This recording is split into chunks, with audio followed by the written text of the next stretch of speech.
नमस्कार मित्रों, एक नए लघु वृत्तांत में आपका स्वागत है। और यहाँ मेरी पुत्री इस प्रकार से कदली फल का भोग कर रही है जैसे उसे स्वर्ग का अमृत प्राप्त हो गया हो। तत्पश्चात लीला रचने वाले हमारे ग्रह के स्वामी हमारे पतिदेव अपने कर्म क्षेत्र से एक क्षण को अवतरित हुए हैं। वे आए थे अपनी वाहन की कुंजी लेने और उन्हें कुंजी सौंपने हेतु नानी और सोना नीचे प्रस्थान कर गए हैं। तत्पश्चात पिता ने पुत्री पर स्नेह वर्षा की और दूर से ही हमें विदा का संकेत दिया। संध्या काल आते ही एक नई चुनौती आ खड़ी हुई। आज सोना को टीकाकरण हेतु चिकित्सालय ले जाया गया। प्रारंभ में तो हमारी राजकुमारी अतीव प्रसन्न थी, किंतु ज्यों ही उसे चिकित्सक के कक्ष की ओर ले जाया जाने लगा त्यों ही वह उल्टे पांव भागने लगी, मानो किसी दानव से भयभीत हो गई हो। महारुदन और अश्रुपात के पश्चात नानी सोना को शांत करने हेतु बाहर ले आई।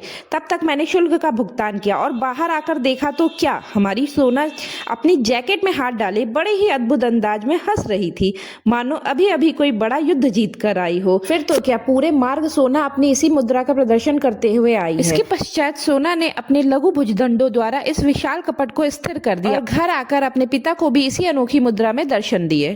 तत्पश्चात इस थकावट भरे दिन के उपरांत हमने एक और साहसिक यात्रा पर निकलने का निश्चय किया। हमने धुरंधर नामक चलचित्र के विषय में अनेक स्तुतियां सुनी थी, अतः हम पहुंच गए रात्रि के प्रदर्शन में। मध्य रात्रि 1 बजे यह चलचित्र समाप्त हुआ और हमें लगी थी महाशुदा। फिर हमने KFC नामक विदेशी भोजनालय से बर्गर का भोग किया और अपने गृह की ओर वापस लौट गए। इस लघु वृत्तांत में इतना ही। मिलते एक नए वृत्तांत के साथ, तब तक के लिए अलविदा।